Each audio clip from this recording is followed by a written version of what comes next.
Kate Martin entered the WNBA with real momentum behind her.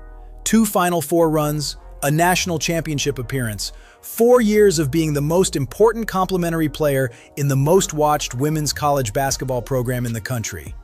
She came into the league with credentials that should have translated into a genuine professional opportunity. Instead, she got buried. And the way it happened, quietly, gradually, possession by possession and minute by minute, is one of the more frustrating stories the WNBA has produced in recent memory. Because this was not a player failing. This was a player being failed. And there is a massive difference between those two things that the Las Vegas Aces never seemed particularly interested in acknowledging. But before we get into what went wrong in Vegas, we need to go back to Iowa.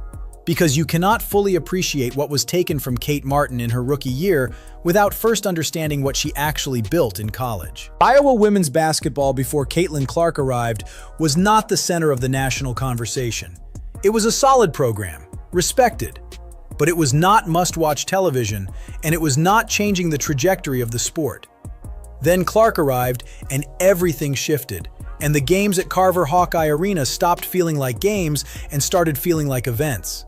Clark brought the fireworks, the logo threes, the record-breaking scoring nights, the viral moments that kept showing up in everyone's social media feeds, regardless of whether they followed basketball or not. That part of the story everyone knows. What people consistently undervalued was the player making all of it sustainable. Kate Martin averaged 13.1 points and nearly 7 rebounds a game during those Final Four runs.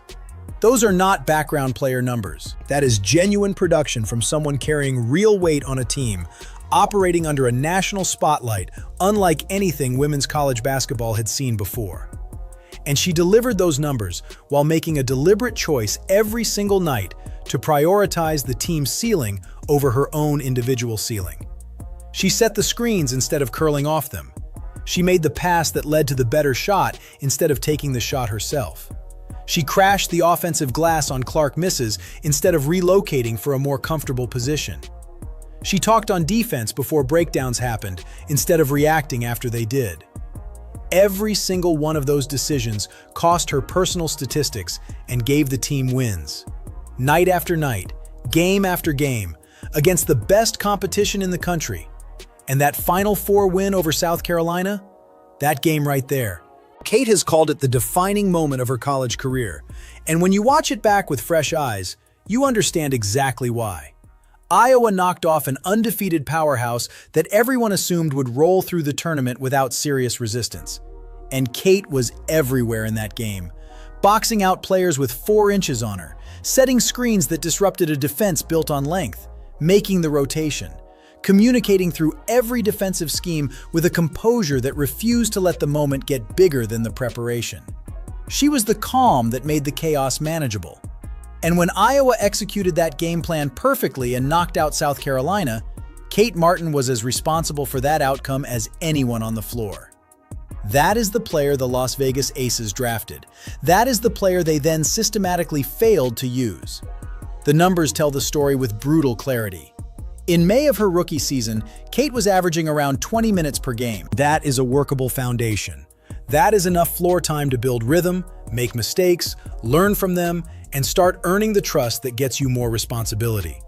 It is not a starring role, but it is a real opportunity. By September, that number had dropped to 11.5 minutes per game. Her points fell to 2.6 per night, her rebounds to 1.6. And then the playoffs arrived and produced the number that removes all ambiguity from the situation. 6 playoff games, 3 total minutes. 3 minutes. Across 6 games on the most important stage of the professional season. At that point, you are not talking about a rookie adjustment anymore. You are talking about a decision. Vegas looked at Kate Martin and decided she was not part of the plan that mattered. And they made that decision while playing a roster that had no business having her in single-digit playoff minutes. Here is the reality of what Kate walked into in Las Vegas. The Aces were built entirely around A'ja Wilson, and they had no reason to change that structure. Chelsea Gray, the veteran core, players who had already won championships in that system. Becky Hammond was not going to disrupt a proven hierarchy to experiment with a first-year player. She had zero incentive to do that. And in that environment, Young players do not get developed. They get tolerated until they are no longer convenient. Kate was not competing for minutes against players at her developmental level. She was trying to break into a finished machine that had already decided what it was and had no interest in making room. And every single game she spent on that bench watching the clock without getting meaningful floor time was a game where the confidence she had built over 4 years at Iowa was getting quietly chipped away. Not through failure, through irrelevance. And irrelevance is harder to fight than failure, because failure at least gives you something specific to correct. Irrelevance just makes you invisible. She was running scout team reps in practice. She was staying ready for rotations that were never coming. The player who had been essential to the most watched program in the history of women's college basketball was becoming a depth piece in a system that was never designed to give depth pieces room to breathe. And then she had that conversation with Caitlin Clark.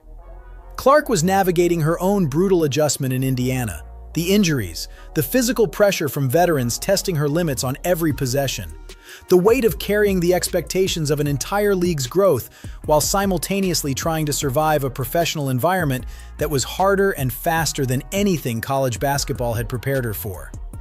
But the moment Kate described what was happening in Las Vegas, Clark saw it immediately for what it was. And what she told Kate was the thing Kate apparently needed to hear most at that specific moment. You are not failing. The environment is failing you. That distinction sounds simple. It is not simple at all. There is an enormous psychological difference between believing your lack of opportunity reflects your lack of ability and understanding that your lack of opportunity reflects the organizational priorities of a team that was never built to develop you. One of those beliefs destroys your confidence from the inside out. The other one preserves it and points it in a more productive direction.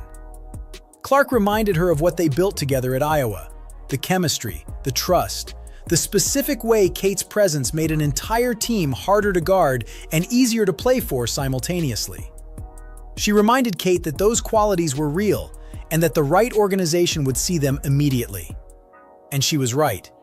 Because when the Golden State Valkyries selected Kate Martin in the expansion draft, the entire context of her career changed overnight. Expansion franchises are genuinely rare opportunities in professional sports. The hierarchy does not exist yet because it has not been established. There are no veterans who own minutes by right of tenure. There is no rotation locked in by championship legacy. There is a coaching staff actively figuring out which players are going to help them build an identity from scratch. And in that environment, what you bring to the table gets evaluated on its actual merits rather than filtered through someone else's status. For Kate Martin specifically, that environment is not just better than Las Vegas, it is the exact situation that her specific skill set was built to maximize. Smart, connective basketball players who elevate the people around them are most valuable exactly when a team is figuring out what it is going to be. The communication, the unselfishness, the willingness to take the action that helps the team rather than the action that helps the individual box score. Those things establish culture. And culture in a first-year franchise is everything. Head coach Natalie Nakase had watched Kate closely enough in Vegas to know what the Aces situation never allowed her to actually show. She brought her to Golden State because a new franchise needs players who can help build something real from the foundation up. And the early returns are exactly what anyone who watched Kate at Iowa should have expected. Chase Center has been loud. The Valkyries fan base showed up from day one with an energy and investment that exceeded projections. And inside that environment, Kate is doing what she has always done when given the room to do it: setting the screen, making the read, communicating on defense before the breakdown happens, making the pass to the better shot, building trust with every single possession rather than chasing the highlight through it. She talked about what it meant when the fans stayed the entire game, even when Golden State was losing that first matchup against LA. Stayed and cheered from the first minute to the last. That kind of environment feeds something real inside a locker room. It tells you that what you are building matters to people outside the building. And when you have spent a year feeling like what you do does not matter inside the building, that external investment has a power that is hard to put into numbers. This is what the right fit looks like in professional sports. Not always the most talented roster, not always the highest profile organization. The right fit is a system that values what you bring and gives you consistent space to bring it. Las Vegas never designed anything with Kate Martin in mind. Golden State is building something with her specifically as part of the foundation. From those Iowa locker rooms to the Aces bench to the Bay Area, the path Kate Martin took to get here included more frustration and more doubt than anyone watching those Final Four runs predicted for her. She was the steady, intelligent, indispensable piece that made Caitlin Clark harder to guard and Iowa harder to stop. And then she spent a year being told through playing time decisions that none of that translated into professional value.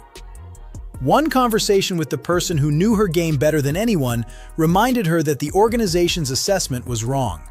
And a new franchise that understood exactly what it was getting gave her the stage to prove it. So the next time you see Kate Martin in that Valkyries jersey, remember the bench minutes. Remember the 3 playoff minutes across 6 games. Remember the phone call that stopped a career from quietly disappearing. And then watch what she does with the opportunity that Las Vegas never gave her. This is not a feel-good story. This is a player who earned everything she is about to build and is finally in a place that recognizes it. If you are rooting for Kate, drop Kate the Great in the comments right now. Subscribe to Hoop Scripted if you are not already here, because we are covering this Valkyries season from opening night all the way through. And hit the notification bell, because we are not missing a single moment of this story as it develops. Hoop Scripted, we tell you what actually happened.